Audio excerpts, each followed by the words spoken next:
quero ler um texto com você, Mateus capítulo 5, versículo 10 a 12. Em nome de Jesus. Nós estamos numa série muito especial e hoje nós leremos as duas últimas, que na verdade é um combo, né? Uma bem-aventurança. Todas as palavras estão nessas redes sociais que a gente colocou, nessas plataformas, e você pode ouvir todas elas. Não há na internet, isso é sério, não há na internet um conteúdo tão detalhado sobre as bem-aventuranças quanto, graças a Deus, a gente tem feito aqui. Nem o Ed está assistindo e pregando lá. Todo domingo eu prego. Ele prega depois lá. É brincadeira. Pior que é verdade. Então vamos lá. Mateus capítulo 5, versículo 10, 11 e 12. Versículos, né? Diz assim a palavra de Deus: Bem-aventurados os perseguidos por causa da justiça, porque deles é o reino dos céus. Bem-aventurados sois quando por minha causa vos injuriarem, e vos perseguirem, e mentindo, dizerem todo mal contra vós. Regozijai-vos e exultai, porque grande é o vosso galardão nos céus, pois assim perseguiram os profetas que viveram antes de vós. Amém. Graças a Deus pela sua palavra. Você pode deixar a sua Bíblia aberta, de repente o celular ligado, e tentando acompanhar comigo, percebendo os dilemas, os grandes desafios que esse texto nos propõe. Em primeiro lugar, quero destacar que nós estamos na última bem-aventurança que Jesus propõe. É o Sermão do Monte, a grande compilação de ensino de Jesus. Talvez o maior ensino condensado de Jesus está aqui nesses capítulos 5, 6 e 7. E nós vamos encontrar aqui palavras de Jesus que nos consolam, nos orientam, mas também que traz grande confronto. Nós já falamos aqui a respeito do ambiente que Jesus está. Ele sobe no monte, ele faz referência, óbvio, a Moisés, que também recebeu a palavra de Deus no monte. A lei é ensinada por Jesus não como uma nova coisa, mas uma interpretação que transfere essência, traduz coração, traduz vida. Então Jesus vai falar: eu não vim para mudar, eu vim para cumprir, então eu vim para ensinar o que vocês não estão querendo aprender. Porque muitas coisas que Deus tem nos falado, não é que Ele tem falado errado para a gente. É que a gente entendendo, a gente não quer compreender. Nós não queremos compreender, nós não queremos viver os desafios que Jesus tem para a gente. E por causa disso a gente faz desentendido, mas ninguém tem dúvida. Ninguém tem dúvida, ninguém duvida. Ninguém duvida. Eu e você temos plena consciência do propósito de Jesus Cristo para a igreja. Nós não duvidamos, mas Jesus vai trazer conceitos que são muito enriquecedores. Então, aproximou a multidão, ele começou a ensinar os discípulos, e ele começou falando sobre a pobreza de espírito.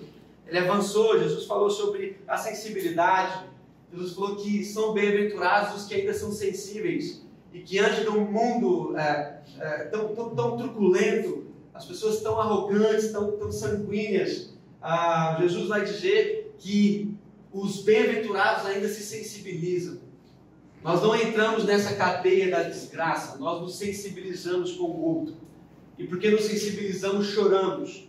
Não é o choro do depressivo, embora o depressivo possa e deva chorar, mas é o choro daquele que recebeu a angústia do irmão, que vive aquele dilema gracioso de que é bem-aventurado os que choram com os que choram. Jesus disse também que nós temos que ser mansos, né? No mundo de tanta violência, tanta agressão verbal, onde quando você posta uma coisa, imediatamente as pessoas começam a ferver respostas que nem tem a ver com o texto, tem a ver com você.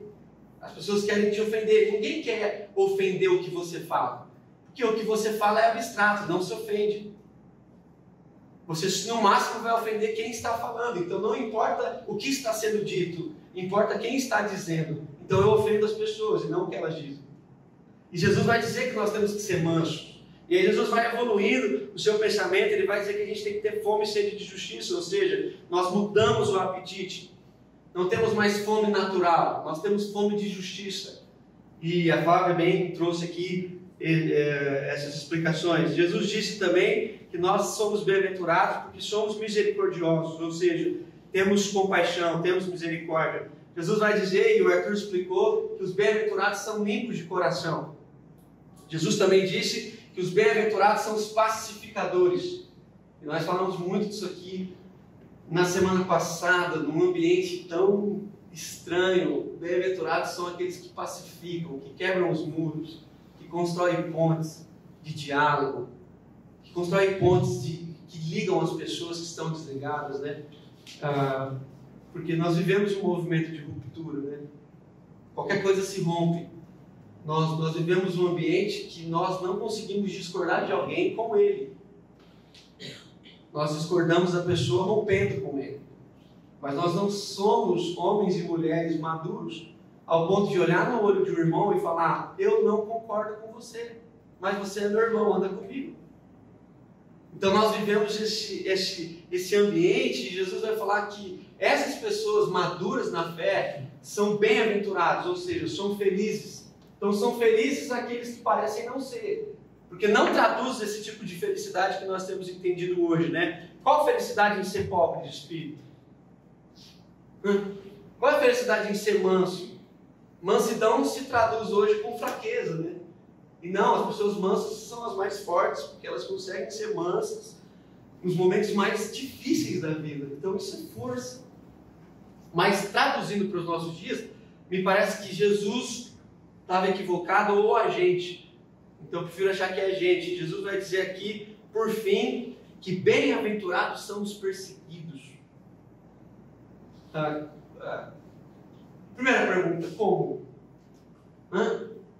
Agora, o que me estranha é que Jesus vai falar que nós somos bem-aventurados porque somos perseguidos, e ele acabou de dizer que bem-aventurados são os pacificadores. Pacificação e perseguição são coisas totalmente extremas. Então Jesus vai dizer que os pacificadores são bem-aventurados, mas os pacificadores são bem-aventurados também, porque a sua pacificação causa perseguição. É engraçado pensar isso, né? Quanto mais você quer pacificar, mais perseguido você é. Porque aí você não vai ser do time de ninguém. Traduzindo, você não é da esquerda e você não é da direita. Então todos os domingos as pessoas ficam assim: peguei. O Daniel é de esquerda, ele fala as coisas do justiça. Esse cara, ele votou no PT, eu tenho certeza. No outro domingo o cara fala assim: Daniel ele tem problema sério na política. Ele é de direita extrema. Esse cara é bolsomito, certeza. Então você vê que se você não for de ninguém, só de Jesus, não é suficiente. Você tem que ser de alguém. E se você se levantar como alguém, homem e mulher de Deus, que quer pacificar os inflamados, os dois lados vão te odiar. Graças a Deus. É bom, porque Jesus vai dizer, por fim, que se nós cumprirmos com toda essa esfera das bem-aventuranças, nós vamos viver uma felicidade tão grande que a gente vai conseguir encontrar alegria até na perseguição. Isso é brilhante, eu adoro isso. Preste atenção, talvez você não percebeu, mas a bem-aventurança primeira, no versículo 3, e essa bem-aventurança que nós lemos no versículo 10, elas são as únicas que falam que os bem-aventurados são deles o reino dos céus. Então é como se Jesus começasse: bem-aventurados os pobres de espírito, porque são deles o reino dos céus, e bem-aventurados que são perseguidos por causa da justiça, que são deles o reino dos céus. Era como se Jesus estivesse falando assim: começo e fim. Quem está entre isso está no reino dos céus. E quem não vive isso não está no reino dos céus. Então, se eu e você temos muita dificuldade com essas coisas que Jesus está trazendo, não é porque está difícil, é porque a gente não converteu. A gente não converteu, a gente não encontrou com Jesus, a gente encontrou com o que falam sobre Ele. Se nós não conseguimos encontrar alegria na humildade, na mansidão, na fome de justiça, em ser misericordioso, se para você é um peso ser isso aqui, é porque talvez eu e você não ainda entendemos o que Jesus está falando. As bem-aventuranças não são palavras a serem cumpridas. Não são processos que me levam à felicidade. As bem-aventuranças são processos da vida de que é feliz. Então não é que se eu cumprir a bem-aventurança eu serei feliz. Eu sou feliz e por isso eu cumpro. Jesus não está dizendo que nós seremos felizes. Jesus está dizendo que os bem-aventurados são. Então há alegria no nosso coração diante dessas coisas que Jesus está trabalhando. Então preste atenção. Se nós estamos nesse movimento, graças a Deus por isso, nós encontramos o reino dos céus. Nós encontramos e fomos encontrados por Jesus e estamos no reino dos céus. Agora preste atenção a respeito da perseguição. Eu gosto muito de Atos, né? Eu acho que você também gosta. A gente fica naquela utopia de viver a igreja de Atos e tudo mais. Mas é interessante que quando você vai lendo, tanto o texto de Atos escrito por Lucas, tanto as cartas de Paulo, João, Pedro, há um princípio que quando Paulo diz assim, ó, no que depender de vocês, tende paz com todos. Mas quanto mais você quer ter paz com todos, mais as pessoas não têm paz com você. Ele não está dizendo no que depender dos outros, trabalhem para que os outros tenham paz em você. É no que depender de você, tenham paz com todos. Olha que legal. Então, está tudo certo se os outros não tiverem paz com a gente, porque a gente tem com eles. Eles podem fazer o que quiser, porque eles não nos atingem, porque nós temos paz com eles. Eles vêm com toda a fúria, todo o sangue, um gosto de sangue na boca para nos amedrontar, mas nós estamos em paz com eles. Então, embora eles tentem, eles não conseguirão nos tirar do ambiente de paz, porque nós somos felizes. Então, presta atenção. Olha a qualidade de vida, a conversão que esses homens de Deus passaram aqui, e a gente vê isso em todo o Novo Testamento. Por exemplo, quando Pedro ele é preso, lá em Atos capítulo 5, ele está pregando, acontece toda aquela coisa, eles são presos e tal, as pessoas impedem eles de pregar, você tem que parar de pregar, senão vocês vão apanhar, aquelas coisas todas, eles falam, não, nós não vamos parar, é o contrário, né? Eles falam assim, como é que nós vamos parar de falar sobre isso? É impossível, está em nós, sai, flui, não tem como. E aí eles vão lá e apanham. E depois que eles apanham, eles são libertos. E depois que eles vão embora, há uma coisa estranha no versículo 41, no capítulo 5 de Atos, que o texto vai nos dizer que eles se alegraram e se regozijaram por ter sofrido afrontas pelo nome de Jesus. Os caras levaram a noite inteira e eles saem de lá assim, nós estamos cumprindo o quê? O que eles ouviram de Jesus no monte.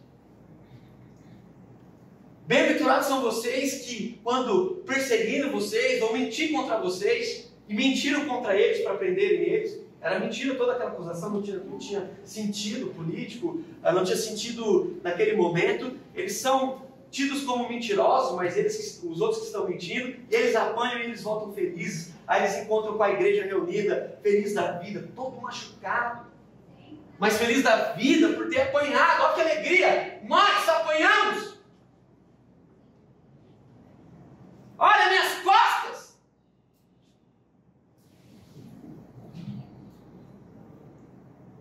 Que alegria! Regozijo, faz festa! Agora presta atenção. Isso não é ser um trouxa, masoquista. Eles não estão felizes por ter apanhado. Eles estão felizes por ter apanhado pelo nome de Jesus. Eles não gostam de apanhar. Bate de novo. Acerta! Isso não faz sentido. Mas sofrer porque eles estão pregando o nome de Jesus, apesar da dor física, traz alegria. Paulo, quando está lá, em Atos capítulo 16, e ele leva, esse texto assim é o Deus da nossa vida, a gente vai falar dele quase todo domingo, né? Ele leva lá várias ações, ele e Silas. O texto diz que eles estão na pior prisão, aquela coisa horrível, num lugar escuro, presos no pé, tendo apanhado a noite inteira, com as costas flageladas. Tem no filme Paulo tem a cicatriz, né? É referente a esse dia possivelmente. E aí o texto diz que por volta da meia-noite, Paulo e Silas cantavam louvores a Deus.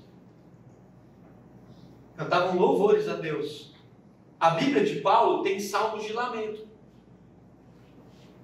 Ele poderia cantar um salmo de lamento, mas ele canta um salmo de louvor.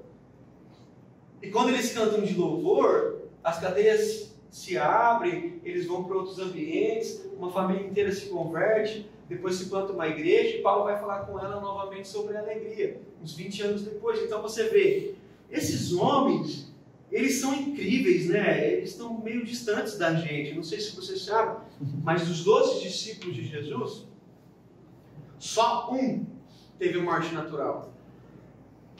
Só João morreu de velhice. Os outros todos, decapitados, enforcados, crucificados e jogados ao mar. E aí você pensa que eles foram tristes? Não! Na mente deles, eles estavam cumprindo um propósito. Um propósito do quê? De que se eles vivessem essas palavras que Jesus está dizendo, é óbvio que elas são um contraponto notório, absoluto, com as palavras que o mundo está dizendo. Jesus, ele é totalmente outra coisa. E se você viver esse negócio, não tem como você não seguir sofrer perseguição. Aí Jesus vai trabalhando essas coisas, porque perseguição aqui, é legal, o John Stott coloca perseguição como um sinal de maturidade de vida cristã. Ele coloca a perseguição como um sinal. Toda vez que você for perseguido por causa do Evangelho, é um sinal bom na sua vida. Um sinal, uma coisa colocada. E o Bonhoeffer, falando sobre isso, não sei se você sabe, o Bonhoeffer foi um dos homens que participou de uma comissão para matar Hitler, né? Mas mataram ele primeiro, poucos dias antes da guerra terminar. Uma coisa assim inexplicável. Um homem inteligentíssimo, doutor aos 21 anos, assim, a história dele é brilhante. E crente. O pai dele era amigo de Freud, assim, currículo ruim. Então, menino limitado. Então, assim, e ele vai falar sobre esse texto, e ele diz uma coisa que para mim, pelo menos, é incrível. Ele diz que o sofrimento da perseguição é uma característica da vida do discípulo de Jesus. Ela faz parte da vida de Jesus. O sofrimento e a perseguição é uma característica. Ou seja, sem ele, você está desqualificado na vida. Interessante o que eles falam, né? Lucas, quando fala das bem-aventuranças, você sabe que em Lucas é diferente, ele também coloca os ais, né? Eles colocam os bem-aventurados e os ais, né? E olha o que Lucas fala no capítulo 6, versículo 26. Ai de vós quando vos louvarem. Ai, é a mesma expressão do inferno. Ai de vós quando olharem para vocês e vos louvarem. Ele está dizendo, quando a igreja for louvada no ambiente natural, é porque a igreja perdeu o prumo. Quando a igreja for notória naturalmente, e ela for plataforma de política, e ela for plataforma de eleição, e ela for plataforma de injustiças, porque vocês sabem, o presidente da segunda maior denominação do Brasil foi um dos principais pivôs, do escândalo das ambulâncias. Então, quando nós, como igreja, entrarmos nesses ambientes e as pessoas nos louvarem, ai de nós. Jesus está falando através de Lucas. E é interessante que hoje, na boa, ser pastor e missionário e discípulo de Jesus e cristão é pop. Todo mundo é cristão, evangélico. Todo mundo, cara. Monique Evans, várias pessoas são evangélicas. Interessante. MC Todinho aqui. Ronaldo, o Frota, só a gente. Bruno Marquezine. Bruno Marquezine, não sei, parece que está convertendo mesmo. Mas assim, eu sou amigo dela. Ela me ligou essa semana, me deu fala. É pop. É bom. A Fara ajuda com a minha agenda, ela é prova disso. Uma das perguntas que as pessoas fazem primeiro, não é se eu posso ir em algum lugar compartilhar, é quanto custa. Quanto custa? Eu recebo mensagens sempre perguntando, quanto custa para você vir aqui? Dá vontade de dar um preço. Eu vou perguntar lá em casa e te passo. Eu duvido que vai pagar. Quanto custa? As pessoas assim, você exige o quê? Eu nunca vou esquecer quando eu recebi um formulário, faz tempo, né? E o formulário tinha vários tipos de comida e eu tinha que ir ticando. Que você comia? Tiquei todas. Porque o que você come? Fala comida. Você me dá para comer, só comer muito assim, diferente. Não, bife, coisa no Brasil. Então as pessoas, você exige hotel? Como? Por quê? Jesus vai chegando numa cidade. Aí Jesus chega, Jesus, você entra aqui, você exige hotel? Quanto custa para o senhor falar o Sermão do Monte? É bizarro. Eu fui no Rio de Janeiro, cheguei hoje. Hoje mesmo, estava lá hoje. Eu fui falar lá e eu fiquei 6 horas no hotel, 6 horas só. Não deu nem para dormir direito, porque eu acordei muito cedo, a igreja era longe. E não tinha hotel, porque eu cheguei lá de última hora. Aí eu fui ver o hotel, estava muito caro, R$400. Eu falei, meu Deus, R$400, eu fiz conta, né? Dá para pagar leite, cabeça pobre, vai ver dinheiro e já transforma em coisa. Aí eu liguei pro cara e falei assim, tem como, tipo, alguém, eu ficar na casa de alguém, tipo, é muito pouco tempo, não deu nem para tomar um café do hotel, que devia ser muito bom. Ele falou, não, mas isso aí mesmo. Eu pensei, mas são R$400. Eu vou rasgar R$400 em 6 horas, é quase metade de um salário mínimo.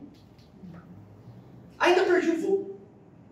Tive que pagar mais um tanto lá. Então você vê que coisa bizarra. A gente está vivendo ambientes que a gente meio que perdeu a sensibilidade de que a vida de Jesus é a vida onde nós vamos para oferecer. E não ser pop. Você sabe, cara, há pastores e missionários no Brasil que é uma coisa estranha, mas quando Jesus fala, ele fala assim, gente, vocês, quem quer vir após mim, tome a sua cruz e me segue. Não é toma sei lá, sua carteirinha, as suas entradas. É muito estranho o que a gente está falando aqui. Porque essa semana um cara que está bem famoso aí, ele se envolveu numa polêmica muito simples. O cara pregou. A real é que todo pregador que se destaca muito, os outros caras querem ser ele. Entendeu? E como não são, ficam criticando tudo que o cara fala. O cara falou nada demais, deu para entender normalmente o que ele falou. Mas os caras malharam ele bonito, mas bonito sim, sem educação. Esse cara tem 2 milhões de seguidores no Instagram. Tem 27 anos. Pra você ter uma noção. Esse cara foi lá, pregou e tal. Aí ele postou a pregação dele de novo de 1 minuto. E ele escreveu o seguinte, assim, gente, postei aqui, estou me retratando, errei, mas é o seguinte, eu bloqueei os comentários porque eu estou sendo muito ofendido e eu sou um ser humano e eu fico triste. Eu até entendo, mas faz parte. Entendeu? Se você ganhou essa visibilidade, não vai te faltar nada disso. Então, bloquear não é um ambiente saudável. Porque se nós não suportamos, por que nós temos? Por que nós suportamos 2 milhões de pessoas falando bem da gente? Agora, quando elas falam mal, a gente bloqueia elas. Por que a gente não tem crise com os elogios? Gente, estou postando uma foto aqui, mas minha esposa ficou muito bonita. Eu também, então, vou bloquear para ninguém comentar aqui. Não, a gente não tem crise. A gente fica olhando lá, puxando o dedo para baixo para ver se alguém comentou. Coisa mais nada. E você vê que, tipo, os ambientes do evangelho brasileiro hoje, jovem pelo menos, são ambientes pop, né? Os pregadores têm perfil.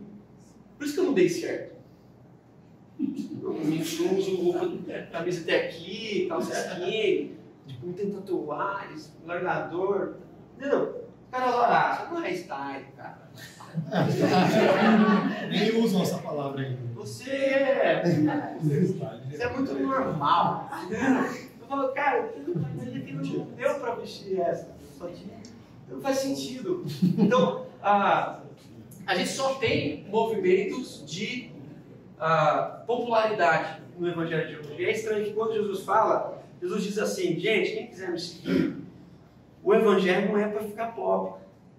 O Evangelho é para morrer. E quem não estiver preparado para morrer, procura outra coisa para fazer. Porque se uma semente caindo em terra não morrer, ela não gera. Então o Evangelho não é para ver se eu encontro vida. O Evangelho é para saber onde é que está a minha morte. Onde é que eu tenho que morrer? Para quem que eu tenho que morrer? Por quem que eu tenho que morrer? Não é para ver se as coisas vão dar certo. Não é para ver se Deus movimenta o coração dele. Pelo amor de Deus, movimente seu coração, Senhor. Movimento o quê? Deus está em movimento constante. Você não para Deus. Gente, deixa eu falar uma coisa séria para você. Jesus é indomável. Rebelde. Vai lá, põe Jesus no quarto e fode. Trancar a parede e entra pelo meio. Ninguém para Jesus. Se você estiver fugindo dele, ele te encontra lá no meio da estrada. Aí se você trancar a porta, ele entra. Se você falar para ele parar, ele não para.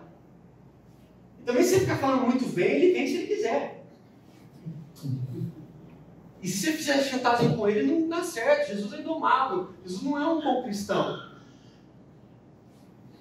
Ele é um cristão meia boca, porque o pastor manda dele, ele não obedece, não. Ele não pergunta para o pastor onde ele tem que ir, pede a bênção, ele é meio estranho. Ele vai. E quem quiser ir com ele vai ser estranho. Vai ser estranho. O povo vai olhar para esses caras, são estranhos. Porque eles estão na marginal. Jesus era marginal. E que marginal hoje é pilantra, traficante. Não, marginal é quem anda pelas marginais. Não se envolve nos centros de conquista, de poder. Ele é um marginal. Ele vai. E quando ele vai, as pessoas começam a ir atrás dele. Mas quando as pessoas se confundem, olha o que Jesus fala lá em capítulo 9 do texto de Lucas. Os caras dizem assim, Jesus, queremos te seguir. Ele fala assim, vocês não dão conta. Jesus fala para os caras não seguirem eles. Ele fala assim, vocês vão me seguir, vocês não dão conta. Por que nós não damos conta? Porque o Filho do Homem não tem onde reclinar a cabeça. Vocês vão entrar comigo nas cidades e ver se tem lugar para ficar? Se vocês querem segurança, vão a Roma. E Roma vai dar para vocês tudo que vocês precisam. Mas se vocês não querem segurança, andem comigo, porque eu não sei onde eu vou comer amanhã. Graças a Deus. Graças a Deus. Graças a Deus. Era isso que Jesus e Deus estavam trabalhando na Trindade, no coração do povo desde o Egito. Lá no deserto, Jesus mandava comida, era todo dia. E o que ele falava? Não guardem. E o que Jesus fala agora? Não fiquem ansiosos, porque os passarinhos não têm onde guardar. Então a palavra de Deus é a mesma. O que Deus falou lá no deserto, Jesus está falando agora. Não guardem. Não guardem, não guardem. Não guardem. Sejam inteligentes, mas não se preocupem demais com o que vocês vão comer. Porque amanhã talvez vocês nem estejam vivos para comer. É isso que ele fala para o rico louco. Essa noite pedirão a tua alma e você. O que você tem, para quem será? Então o que nós temos é para alguém. Não é para mim. Então preste atenção. Jesus sempre foi assim. Jesus sempre foi assim. E os profetas sempre foram assim. Olha o que Jesus fala. Se vocês forem perseguidos, vocês encontrarão muita exultação, regozijo, porque vocês vão se assemelhar aos profetas. Preste atenção, estou tentando dizer que a palavra de Deus é a mesma. Os profetas lá no deserto foram perseguidos. Quantos profetas se levantaram para falar coisa de Deus? Você acha que o povo recebia bem? Você acha que quando o profeta falava assim, há pecado no arraial, você acha que as pessoas gostavam deles? Você acha que João foi morar no deserto porque ele estava sem casa? Você acha que João optou? Porque a gente olha para João e fala assim, mendigo. Veste roupas de camelo, carneiro, sei lá. Come gafanhoto. Quem come gafanhoto? Gafanhoto está passando, não, pá, gafanhoto. Então, com mel. É que tem lá no deserto. Agora preste atenção, é sério. Lucas capítulo 2. Vai dizer que no templo existia 2 sumos sacerdotes. Meu irmão, sumo é uma palavra para uma pessoa só. Porque se for suma, porque os outros já não são. Então não tem como ter 2. E o texto está dizendo que há 2 sumos sacerdotes, Anás e Caifás. que porventura eram famílias. Nada contra a igreja familiar, que tudo passa para os filhos. Mas assim, eram família. O Anás e o Caifás, gêmeos. E o que eles faziam? Eles descobriam que é uma forma de mandar nas pessoas. Como? Se você mandar na religião. Então eles colocaram os caras no poder da religião, porque comandando o templo, eles comandavam tudo. E o sumo sacerdote de Deus, pela linhagem bíblica, eu vou te falar quem é. João Batista, filho de Zacarias. João Batista é o sumo sacerdote de Deus por ser da linhagem do primeiro sumo sacerdote. Mas porque o templo está corrompido, quem sai de lá? Quem sai de lá? Deus sai de lá. Deus sai do templo e vai para o deserto e leva com ele o seu sumo sacerdote, João Batista. E é por isso que João Batista não é a voz que clama no deserto. João Batista é a voz do que clama no deserto. Quem está clamando no deserto? Deus está clamando no deserto. Porque as pessoas se corromperam na religião. Deus foi para o deserto e levou o sumo sacerdote e começou a falar o que não vamos lá? Arrependei-vos. João não tinha outro sermão. João só tinha um. E Jesus copiava ele. Então preste atenção no que nós estamos falando. Deus está saindo da igreja e procurando outro povo. Mas Deus está saindo e está levando os que são seus. E os que são seus não serão reconhecidos como seus. Porque terão práticas totalmente outras do que a igreja que todo mundo vê tem. Está entendendo? Então nós estamos dizendo aqui que quando Jesus começa a falar, ele vai dizer, os profetas foram perseguidos, então fiquem felizes, porque a graça de um discípulo é viver o mesmo caminho do mestre. Reza a lenda que Pedro, quando foi ser crucificado, a igreja romana fala isso, eu até creio nisso. Quando ele foi ser crucificado, ele falou assim, não, eu não sou digno de morrer assim, me crucifica de ponta cabeça. Mas era grande alegria, porque eles estavam vivendo e morrendo igual o mestre. Era grande alegria. Há uma coisa estranha, agora preste atenção. Quando Jesus está na cruz, Jesus diz assim, Pai, perdoa-lhes porque eles não sabem o que fazem. Quando Estevão está sendo apedrejado, Estevão fala, Pai, perdoa-os porque eles não sabem o que fazem. Então ainda há homens e mulheres com o Espírito de Cristo que conseguem ser perseguidos, no caso aqui apedrejados. Nós temos hoje uma igreja extremamente perseguida fora do Brasil. Eu acho que um dos problemas do Brasil é que a igreja é pop. Ela tinha que ser um pouco mais perseguida para ver quem fica, né? Uns 10% deve ficar. O resto com certeza vai embora, vai pular fora. Então, você vai perceber que Jesus, eu estou indo para o fim aqui, ele vai dizer uma coisa muito séria que nós não percebemos aqui nesse texto. Ele diz assim, bem-aventurados os perseguidos por causa da justiça. Jesus não está dizendo assim, bem-aventurados os perseguidos por causa da política. Porque tem uns irmãos sendo perseguidos por causa da política e eles ficam pedindo oração para a igreja. Não, pede para o partido, mano. Você se vendeu a ele, resolve com o partido. A igreja não faz isso. A igreja faz justiça, não política. Porque se fosse para ser presidente, Jesus tinha sido. Jesus tinha o faca e o queijo na mão. Era só ele falar, vai! E ele ia. Sem querer, as pessoas queriam que ele fosse. E ele saía. O texto está dizendo assim, gente, ó, presta atenção. Bem-aventurados sois vós, quando por minha causa vos injuriarem. Presta atenção. Não é por sua causa. É por minha causa. Quando as pessoas te perseguem porque você é ignorante, a culpa é sua. Não é de Jesus. Você só será bem-aventurado se você for perseguido por causa dele. E não por causa de você, fantasiado no nome dele. E Jesus termina dizendo assim, não, bem-aventurados vocês são, porque quando forem falar de vocês, será mentira. Porque mentindo dizerem todo o mal contra vós. Tem muita coisa que fala da gente, é verdade. E nós não somos bem-aventurados nisso. Tem gente que está perseguindo a gente porque a gente é aquilo lá que ele está falando. Os bem-aventurados são aqueles que, quando as pessoas se levantam para dizer alguma coisa contra a gente, é mentira, sem fundamento. Pode até parecer verdade, podem até conseguir testemunhas falsas, mas é mentira.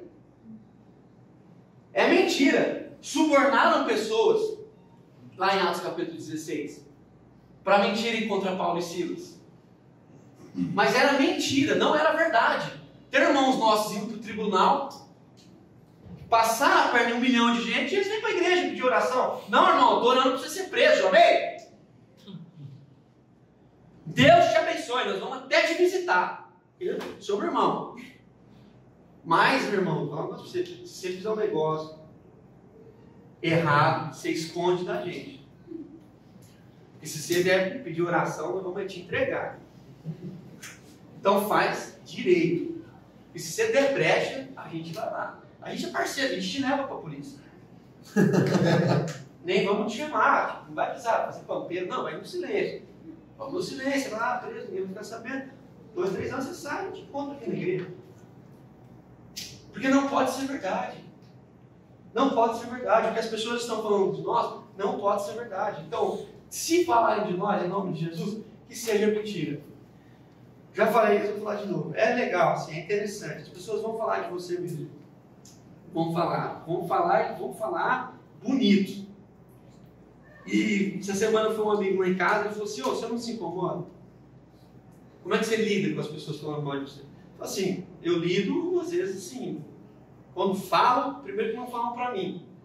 Então quando já vem falar, já não é a pessoa que falou. Então se não é a pessoa que falou, eu já não dou moral porque não tem coragem de falar para mim. Então já não tem fundamento.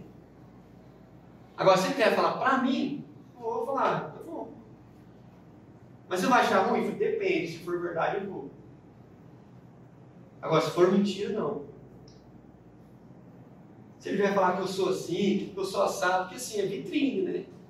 Os caras querem falar como eu tenho que cuidar da minha esposa, como eu tenho que falar com meus filhos, como eu limpo meu carro. Mas, irmão, o problema é meu. Entendeu? Se quiser me ajudar, vai lá e limpa o carro, amém? Mas esse anseio de falar sem a relação gera mentira, graças a Deus. Porque as pessoas que estão relacionando com a gente na vida estão falando verdade. E quando é verdade é bom pra gente, porque nos eleva. O irmão vem e fala uma verdade dura e é bom. E a gente vai melhorar em nome de Jesus. Então Jesus está dizendo assim: Deus, ó, os meus filhos vão ser bem-aventurados. E o sinal desses dias serão as perseguições. E a igreja tem que denunciar. Então, vou terminar contando isso. Não tem como a igreja brasileira não ser perseguida, mesmo a gente estando num país livre. Porque nós estamos num país livre para pregação, mas preso nas suas piores mazelas. O nível de injustiça, o nível de desigualdade. Estava lá no Rio agora. É um negócio assim, é estranho. É estranho. Porque no Rio tudo está muito mais perto, né? Aqui as favelas são um pouquinho mais assim. Lá é a favela aqui e aqui um condomínio de luxo. Então é uma coisa estranha, não tem como você pregar o evangelho no Brasil e você não ser perseguido. Porque se você começar a falar a verdade, as pessoas vão te perseguir. Não tem como no Brasil você não ser perseguido nesse momento em que os nossos irmãos estão confundindo ideologia com o evangelho. Se você falar só do evangelho e não fazer parte da ideologia, você será perseguido. Graças a Deus, irmãos. Que os irmãos continuem falando mal da gente, por a gente não ter se envolvido com coisas que não são nossas. Não são nossas. Então, se você falar qualquer coisa, as pessoas vão estar lá. Para pegar, para pincelar, igual fizeram com esse irmão essa semana. Para pincelar. Acontece isso toda semana aqui. As pessoas vão lá. Assiste. Quando eu vou lá, o Thiago vai passando os gráficos, as pessoas vão ouvindo a gente e já fica meio assim. Daqui a pouco chega. Porque chega. Eles vão ouvir e vão ficar pincelando. Ah, você viu o que o Daniel falou? Ele é isso aqui. Sabe o que ele ali? Ele é aquilo lá. Tá bom, gente, eu não sou, eu sinto muito. Um dia o cara falou pra mim, você é marxista, né? Eu falei assim, não sei. Ele falou, por quê? Eu falei, porque eu nunca nem li Marx. Então, aí, eu sou? Você me ajuda. Eu não sabia. Eu até estou achando estranho que eu sou. Eu falei assim, você acha que Jesus era? Eu falei, não, Jesus não tem como, ele veio antes.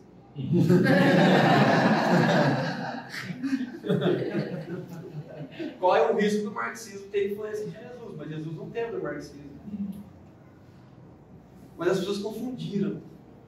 Só ser evangélico não basta. Ser evangélico mais do que? É de Jesus. Qual? O Cristo. Não tá bom? Não. Mas e politicamente? Não, isso aí, como cidadão, eu penso assim. Então eu vou terminar aqui contando isso e assim, pedindo oração pela igreja nossa brasileira, porque eu tenho medo da igreja. Porque eu vou viajando e as coisas estão ficando bem estranhas. Eu estava lá no Rio de Janeiro ontem, aí meu amigo falou assim, você sabe quanto a gente passou na frente de uma igreja? Sabe quanto o pastor dessa igreja ganha? Eu falei, não. Ele falou, 100 mil reais. Eu falei, liga pro Rio lá, conversa com o Rio lá da igreja. Eu falei que ele ganha 100 mil, mas 100 mil, pega 100 mil, pega 20 mil reais, e dá para ele todos os meses, e aí o que ele faz? Porque 100 mil reais não dá tempo, não tem como. Se você ganhar 100 mil reais uma vez, acaba, mas todo mês... Qual assim? Não, nem sei se tira na fonte. Essas igrejas já tiram os pagamentos, não sei se você sabe. Porque vai que o pastor não dá. É o que dá as cobradas às vezes. Né? Então, assim, eu falei, mas ele ganha todo mês, não faz sentido. Eu falei, não, ele ganha todo mês. Eu falei assim, irmão, sinto muito, não dá. Mas a igreja dele, eu falei, não dá. Não dá, ele pode ser de qualquer lugar, nós estamos no Brasil. Entendeu? Isso aqui é Brasil, tupiniquim, pobre. Eu não consigo ganhar esse... mas ele doa. A mãe dele, o cachorro. Então assim, a igreja já vai caminhando por esse ambiente e ela não vai mais percebendo que ela não poderia estar assim. Tem problema o pastor ganhar bem? Não, irmãos, que cada vez vocês paguem mais, amém? Mas assim... amém, graças a Deus. Mas tem que ter sentido. Tem que ter sentido. Nós estamos numa terra pisada de gente sofredora, de mulheres apanhando todos os dias, de crianças morrendo de fome. Agora o marxista tem... de pessoas corruptas. E se a igreja se levantar e falar isso não é de Deus, a gente vai ser perseguido. Dos dois lados, irmão. Então a melhor coisa que a gente tem que fazer é não se envolver no lado de ninguém. Porque a igreja não pertence a ninguém, é a igreja de Jesus. Isso é sério. Então eu quero ser perseguido em nome de Jesus, quero acabar nos dias perseguidos. Porque no ritmo que vai a igreja, se a gente continuar pregando essas coisas aqui, a gente não vai durar muito. Graças a Deus. Benção, já estou com 32, preocupado. Os caras falam assim, meu, você está ficando... Então, tá jovem? Eu falei, não, estou ficando velho. Por quê? Porque Jesus morreu com 33, eu não fiz nem um terço do que ele fez. Estou preocupado. Você teve 3 anos, já fez tanta coisa, eu com 15 anos não fiz nada. Então estou preocupado. Daqui 3 meses é a idade boa para morrer, entendeu? Igual Jesus, tá uma maravilha, mas não é assim, a gente quer viver até os 50, 70, 80, 90. Tem cara com 90 fazendo plano de saúde para ver se salva. Fala para o irmão, fala para vocês. A vida tem que estar no meio. Os caras de 60 anos usando calça apertada, fazendo tatuagem. Não, irmão, já deu, né, cara? Não faz sentido, você é um topete. Assume, cara, você tá careca. Você puxa o cabelo para trás, mas dá para ver. A vida é para morrer. E graças a Deus a gente está caminhando para lá. Então nós seremos perseguidos. A pergunta é, você será bem sucedido? quando os piores dias da igreja chegar? Você encontrará alegria se a nossa igreja começar a ser mal falada na cidade, se as pessoas começarem a falar de mim, falar da minha esposa, falar do conselho dessa igreja? Você vai ficar feliz? Você vai exultar porque nós estamos, eu acredito que, vivendo o caminho do Evangelho? Ou você vai pular para o time de lá? Ou você vai falar mal da gente junto com os outros? Porque tem uns irmãos que aproveitam, né? Eu nem falo, não, mas já que você tocou nesse assunto, ele é mesmo, isso aí, então presta atenção, em nome de Jesus. Vamos orar para que, sei lá, avivamento, esse negócio, sabe, sem muita busca de preferência.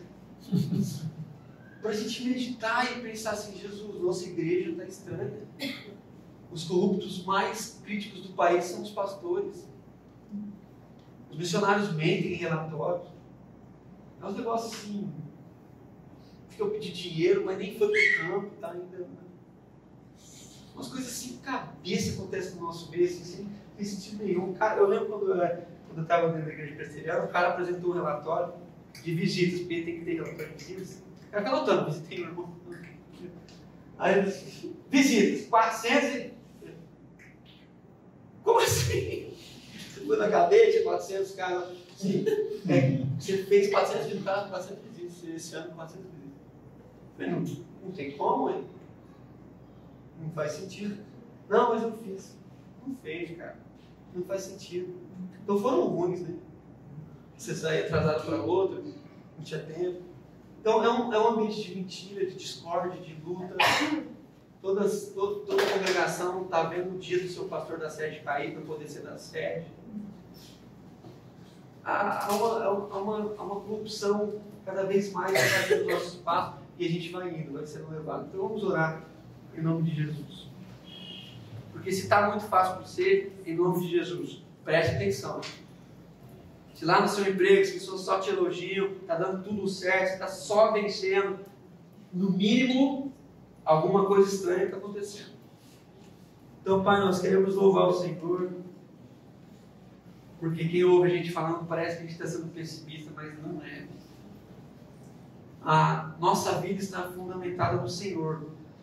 Nós somos capazes de sofrer em paz, de ser perseguido. Nós queremos ver uma igreja brasileira mais distante das corrupções. Nós queremos que, quando as pessoas falarem mal da igreja brasileira, que seja mentira, não verdade, como tem sido. Nós queremos, como igreja brasileira, pedir ao Senhor perdão mesmo. Nós não somos parte de outra igreja, nós somos da igreja brasileira. Nós fazemos parte desse povo corrupto, nós também somos. Nós queremos pedir ao Senhor que cada vez mais restaure no nosso coração as palavras de Jesus na nossa vida, que a gente possa ser bem-aventurado, que as pessoas comecem mesmo a falar, mas que seja tudo mentira, porque o nosso coração, a nossa integridade, a nossa vida, a nossa mente é uma mente de verdade, porque o Senhor disse que na medida em que nós conhecemos a verdade que nos liberta. Nós queremos ser escravizados pela verdade, mas que seja pela verdade. Nós queremos sofrer por isso, mas que seja pela verdade, em nome de Jesus. Em nome de Jesus. Amém.